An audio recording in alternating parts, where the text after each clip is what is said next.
एक बार फिर से आप सभी का स्वागत है आपके अपने चैनल MSA टॉक्स पर। तो एक लेटेस्ट अपडेट आ रहा है। झारखंड में अब निजी क्षेत्र की जितनी सारी नियुक्ति होंगे उसमें स्थानीय लोगों को 75% आरक्षण दिया जाएगा और यह नियम पूरी तरीके से लागू हो चुका है और विधि विभाग ने इसके लिए कल गजट अधिसूचना भी जारी कर दिया है। तो डिटेल्स में आपको बताएंगे कि इसमें आखिर आपको करना क्या है। और ये एक हिसाब से झारखंडियों के लिए, झारखंड वासियों के लिए बहुत बड़ी खबर है, क्योंकि निजी क्षेत्र में 40,000 तक जितने भी वेतनमान वाले पद रहेंगे उसमें स्थानीय लोगों को, यानी झारखंड में रहने वाले स्थानीय लोगों को 75% आरक्षण का नियम रहेगा और ये नियम पूरी तरीके से लागू भी हो गया है और राज्यपाल रमेश बैस जी ने इस पर मुहर भी लगा दिया है। तो चलिए डिटेल्स में जानकारी देंगे कि इसमें आखिर आपको करना क्या है, रजिस्ट्रेशन कैसे करना है। ठीक है, तो चलिए वीडियो को लास्ट तक बने रहेगा। बस आप लोगों से इतना रिक्वेस्ट रहेगा कि झारखंड से जुड़े हैं तमाम अपडेट पाने के लिए इस चैनल को सब्सक्राइब कर रखिएगा और डिस्क्रिप्शन में टेलीग्राम चैनल का लिंक है, ज्वाइन करना ना भूले। इस तरह का सबसे पहले अपडेट आपको वहाँ पर मिल जाएगा। तो चलिए एक एक करके पूरी डिटेल्स में आपको जानकारी देंगे। सबसे पहले क्या लिखा हुआ है देखिए कि झारखंड में निजी क्षेत्र में होने वाली नियुक्तियों में स्थानीय लोगों को 75% आरक्षण देने की व्यवस्था लागू हो गई है। विधानसभा से पारित होने के बाद राज्यपाल रमेश बैस जी ने झारखंड राज्य निजी क्षेत्र स्थानीय उम्मीदवार रोजगार विधेयक 2021 को मंजूरी दे दी है। राज्यपाल की स्वीकृति के बाद यह अधिनियम राज्य में लागू हो गया है। ठीक है, तो 75% आरक्षण की व्यवस्था जो विधानसभा में कुछ दिन पहले पारित हो गया था उसको लेकर अब राज्यपाल की तरफ से भी इस विधेयक को मंजूरी दे दी गई है और यह नियम पूरे राज्य में लागू हो गया है। ठीक है, चलिए अब बात करेंगे डिटेल्स में।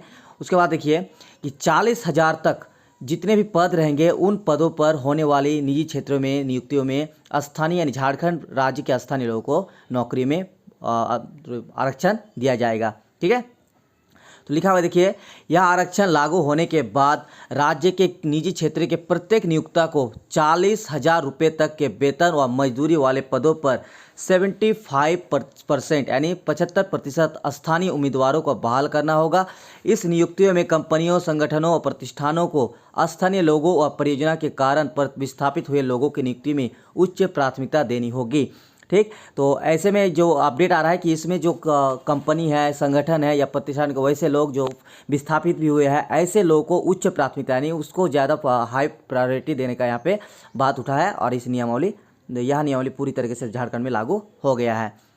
उसके बाद है कि प्रावधानों के अनुसार नियुक्ति में सभी वर्गों के प्रतिनिधित्व को ध्यान में रखा जाएगा, लेकिन कोई भी स्थानीय उम्मीदवार इस अधिनियम के तहत लाभ प्राप्त करने हेतु तब तक पात्र नहीं होगा जब तक वह अपने आप को संबंधित पोर्टल पर पंजीकृत नहीं करवा लेता।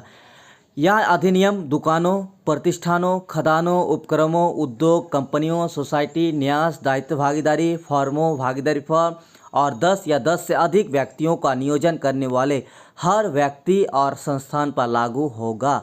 यह अधिनियम केंद्र और राज्य सरकार के उपक्रमों पर लागू नहीं होगा। ठीक है, आप लोग समझ गए होंगे कि जितने भी झारखंड में ये जो नियम बना है, दुकान से लेकर प्रतिष्ठान, खदान, उपक्रम, जहाँ भी ऐसा चीज़ है जहाँ पे 10 या 10 से अधिक व्यक्तियों का नियोजन हो वहाँ पर ये नियम पूरी तरीके से लागू होगा और झारखंड के स्थानीय निवासियों को 75% नियुक्ति देने का यहाँ पर आरक्षण का नियम जो है वो लागू हो गया है। ठीक है, और यह सिर्फ नियम लेकिन राज्य सरकार और केंद्र सरकार के जो उपक्रम होंगे उस पर लागू नहीं होगा, ये बात भी सामने आ रहा है। उसके बाद है कि 3 माह के भीतर कर्मचारी को करना होगा पंजीकरण। तो प्रत्येक नियोक्ता इस अधिनियम के लागू होने के 3 माह के भीतर 40,000 रुपये तक वेतन या मजदूरी पाने वाले कर्मचारियों को पंजीकृत करेगा। पोर्टल पर पंजीकरण के बाद नियुक्ति की प्रक्रिया पूरी की जाएगी। यानी अगर आपको निजी क्षेत्र में भी नौकरी का चाहते हैं तो आपको क्या करना पड़ेगा, ये जो नियम बना है लागू होने के 3 महीने के अंदर आपको इस पर आपका पंजीकरण होना जरूरी है। ठीक है, लेकिन अगर पंजीकरण नहीं होता है तो फिर बाद में आपका नहीं होने वाला है। बाकी जो भी और डिटेल्स में आपको जानकारी चाहिए होगा या पंजीकरण वाला कैसा सिस्टम है वो भी हम वीडियो बाद में अपलोड कर देंगे जब ये सिस्टम आ जाएगा। ठीक है, उसके बाद देखिए कि प्रावधान के उल्लंघन पर 10,000 से 2 लाख रुपये तक दंड। तो इस अधिनियम का उल्लंघन करने पर अलग अलग धाराओं में दंड के प्रावधान किए गए हैं। यह 10,000 से लेकर 2 लाख रुपए तक है। यदि अधिनियम के अधीन लिखित में दिए गए किसी आदेश का उल्लंघन होता है तो न्यूनतम 10,000 रुपये से अधिकतम 50,000 रुपये तक का हो सकता है। यदि उल्लंघन दोष सिद्ध होने के बाद भी जारी रहता है तो प्रत्येक दिन के लिए 1,000 रुपये तक यह दंड बढ़ाया जाएगा। इस अधिनियम की धारा 3 के अधीन लिखित में दिए गए किसी आदेश का उल्लंघन होता है तो 25,000 से 1 लाख, धारा 4 के उल्लंघन पर 50,000 से 2 लाख तक दंड हो सकता है। इसी तरह अन्य धाराओं के भी उल्लंघन पर दंड के प्रावधान है।